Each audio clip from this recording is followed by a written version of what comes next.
नमस्कार दर्शक बंधु आमी आपनादेर एस्ट्रोलजार श्री पार्थ बैनार्जी आमार यूट्यूब चैनेले आपनादेर स्वागत। आज के आमी शनिर ढाइया निये आलोचना करब। कोन कोन राशिर शनिर ढाइया चलछे এই 2024 সালে এবং তাদের কি ফল দিতে পারে সেই বিষয়ে আমি আজকে বিশদে আলোচনা করব। শনির ঢাইয়া নিয়ে অনেকেই ভয় পাচ্ছেন। শনির 7.5 নিয়েও আমি বেশ কিছু ভিডিও দিয়েছি এবং পরবর্তী সময় আরও দেবো, এবং নক্ষত্র অনুযায়ী শনির 7.5 এই বিষয়ে পরবর্তী ভিডিও আসছে আমার। তো যাই হোক, আজকে যেটা মূল বিষয় সেটা হচ্ছে ঢাইয়া।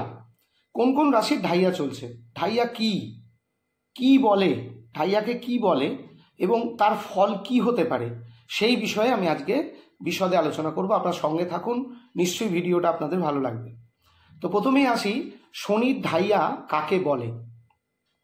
শনি গোচরে অর্থাৎ ট্রানজিটে যেখানে অবস্থান করছে সেটাকে প্রথমে জানতে হবে, এবং কার কোনটা রাশি, মানে জাতক জাতিকাদের ক্ষেত্রে কার কোনটা রাশি, সেই রাশি থেকে যেখানে গোচরে শনি মহারাজ অবস্থান করছে সেইটা বিচার্য বিষয়। তো আমরা 2024 সালকে নিয়ে আলোচনা করব। 2024 সালে বৃশ্চিক রাশি থেকে শনি মহারাজ চতুর্থে অবস্থান করছে এবং কর্কট রাশি থেকে শনি মহারাজ অষ্টমে অবস্থান করছে। বৃশ্চিক রাশি থেকে যেহেতু শনি মহারাজ এখন কুম্ভতে আছে অর্থাৎ চতুর্থ ভাবে আছে, তাই সেখানে একটা ঢাইয়া বৃশ্চিক রাশির ক্ষেত্রে একটা ঢাইয়া সৃষ্টি হয়েছে। ঢাইয়াটা হচ্ছে, এই ঢাইয়াটাকে বলে কন্টক ঢাইয়া।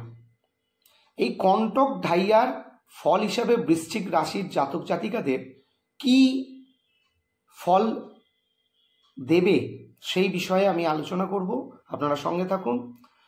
বৃশ্চিক রাশির 4th হাউসে শনি মহারাজ থাকায় আমরা জানি শনি হচ্ছেন একজন লেট কারক প্ল্যানেট। যে কোনো ঘটনা, যে কোনো কিছুকে লেট করায়, ডিলে করায়। সেহেতু 4th হাউস আমাদের বিচার্য বিষয়। 4th হাউস থেকে আমরা কি বিচার করতে পারি। 4th হাউস আমাদের বিদ্যা, 4th হাউস আমাদের মাতাকে বিচার করা হয়। 4th হাউস থেকে আমরা স্থাবর সম্পত্তি, বাড়ি গাড়ি, যা যাবতীয় স্থায়ী কোনো কিছু, সেই জায়গাটা কিন্তু আমরা 4th হাউস থেকে বিচার করি। তা এখন ঘটনা হচ্ছে, বৃশ্চিক রাশির ক্ষেত্রে যারা জাতক বা জাতিকা আছেন, শিক্ষার্থী বা পড়াশোনা করছেন ছাত্ররা, ছাত্রছাত্রীরা, তাদের পক্ষে কিন্তু একটা হ্যাম্পারিংয়ের জায়গা থাকবে। বিশেষ করে পড়াশোনা মনে রাখতে গিয়ে সমস্যা হবে, পড়াশোনা করতে চাইবে না, একটা অলস ভাব তৈরি হবে এবং পরীক্ষার খাতায় গিয়ে ঠিকমতো সে লিখতে পারবে না। ফলে বিদ্যাক্ষেত্রে বৃশ্চিক রাশির জাতক জাতিকাদের অবশ্যই কিন্তু হ্যাম্পারিংয়ের একটা সম্ভাবনা থাকবে। সুতরাং প্রথমেই বলতে পারি যে জাতক জাতিকাদের ক্ষেত্রে যারা পড়াশোনা করছেন তাদের বিদ্যাক্ষেত্রে বৃশ্চিক রাশির ঢাইয়া চলাকালীন অসম্ভব একটা অস্থিরতা তৈরি হবে, লেজি ভাব, অলস ভাব তৈরি হবে এবং বিদ্যাক্ষেত্রে সেটা প্রভাব পড়বে এবং খুব একটা ভালো রেজাল্টে জায়গায় সমস্যা হবে।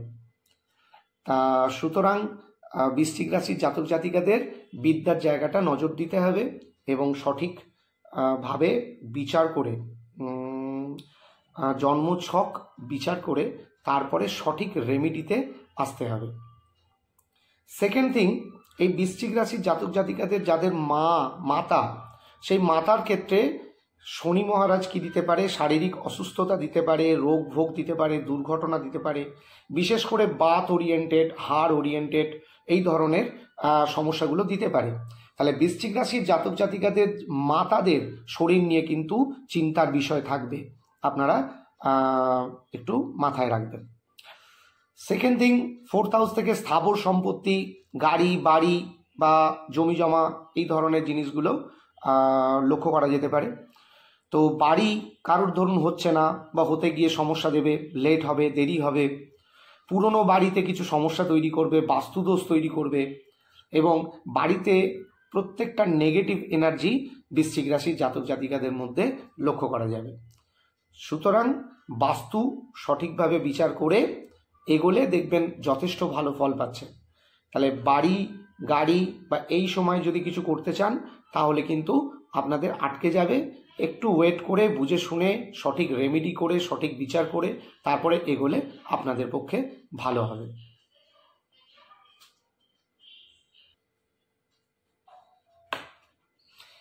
নমস্কার,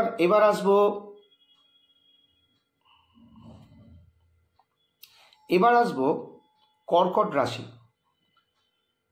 রাশিচক্রে যাদের কর্কট রাশি তাদের এই 2024 সালটা একটা ঢাইয়ার মধ্যে দিয়ে যেতে চলেছে বা যাচ্ছে। অনেক কর্কট রাশির জাতক জাতিকা আমার কাছে আসছেন এবং ঢাইয়ার প্রভাব আমি দেখতে পাচ্ছি অবশ্যই তাদের পড়ছে। বিশেষ করে মানসিক কর্কট রাশি চন্দ্রের রাশি, চন্দ্র এখানে অধিপতি এবং শনি মহারাজের একটা দৃষ্টি এই কর্কট রাশির ওপর পড়ায় বা চন্দ্রের দৃষ্টি শনির ওপর পড়ায়, যেটা হচ্ছে সমস্যাটা মানসিকভাবে এরা প্রচণ্ড ডিস্টার্ব ফিল করছে, মানসিক অস্থিরতা তৈরি হচ্ছে, চট করে ঠান্ডা ফান্ডা লেগে যাবার প্রবণতা প্রবলভাবে থাকছে। তার সঙ্গে যে কোনো কাজ ডিলে হচ্ছে, দেরি হচ্ছে, নেগেটিভ এনার্জিতে বৃশ্চিক রাশির জাতক জাতিকারা ভরে যাচ্ছে। তার সঙ্গে কি হচ্ছে, অষ্টম ভাবটা কি না, অষ্টম ভাব থেকে আমরা আয়ুস্থান বিচার করে থাকি। অষ্টম ভাব যে কোনো বাধক ভাব, মানে বাধা সৃষ্টি করে থাকে, দুর্ঘটনা, বাধা, রোগ ভোগ এগুলোর কারকতা হিসাবে অষ্টম ভাবকে আসতে হয়।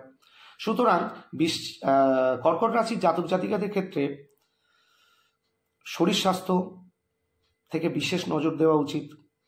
তার সঙ্গে মানসিকভাবে তাদের স্ট্রং থাকতে হবে। মানসিক কষ্ট বা এই ধরনের জিনিসগুলো লক্ষ্য করা যাবে। অষ্টম ভাব থেকে দাম্পত্য জীবনে হ্যাম্পার হতে পারে, দাম্পত্য জীবনে সুখের অভাব লক্ষ্য করা যেতে পারে, ঝগড়াঝাটি, অশান্তি, বিবাহ হতে গিয়ে সমস্যা, এই ধরনের জায়গাগুলো কিন্তু কর্কট রাশির জাতক জাতিকাদের এই ঢাইয়ার প্রভাবে হতে পারে বা হচ্ছে। আরও কি, দুর্ঘটনা, হঠাৎ করে দুর্ঘটনার কবলে পড়তে পারে, অস্থিভঙ্গের যোগ হতে পারে, বিশেষ করে পা বা হাড় ভঙ্গের যোগ লক্ষ্য করা যাচ্ছে। সুতরাং কর্কট রাশির জাতক জাতিকাদের বাড়ি থেকে বেরোনো বা কোনো কাজে যাওয়ার আগে বুঝে শুনে সাবধানতা অবলম্বন করতে হবে এবং সঠিকভাবে তাদের জন্মকুণ্ডলী বিচার করে সঠিকভাবে যদি রেমেডি করা যায় তাহলে আমার মনে হয় এই ঢাইয়ার কুপ্রভাব অতটা তাদের মধ্যে পড়বে না বা এই অশুভ প্রভাব অতটা পড়বে না। তো মোট কথা দর্শক বন্ধু, বৃশ্চিক রাশি এবং কর্কট রাশি শনির ঢাইয়া এখন চলছে এবং এরা কিন্তু একটু ডিস্টার্বই আছেন। তবে আমি মনে করি ব্যক্তিগত চার্ট বিচার্য অবশ্যই প্রয়োজন, কারণ শনি মহারাজ ব্যক্তিগত চার্টে কার কেমন আছে, কি কানেকশন করে রেখেছে তার ওপরই টোটালটা বিচার্য বিষয়। সবাইকারই যে এক হবে এরকম নয়, কিন্তু ওভারঅল যা দেখতে পাচ্ছি কর্কট বৃশ্চিক এখন হ্যাম্পার করছে ঢাইয়ার কারণে। তো যদি আপনারা আমার সঙ্গে যোগাযোগ করতে চান করতে পারেন। আপনাদের ভিডিওগুলো কেমন লাগছে অবশ্যই কমেন্ট বক্সে জানাবেন এবং নিচে আমার নাম্বার দেওয়া থাকবে, আমার সঙ্গে যোগাযোগ করতে পারেন। আমি যতদূর সম্ভব আপনাদের সঠিক পথ দেখাতে পারবো বা চেষ্টা করব। যাই হোক, সকলে ভালো থাকবেন। নমস্কার।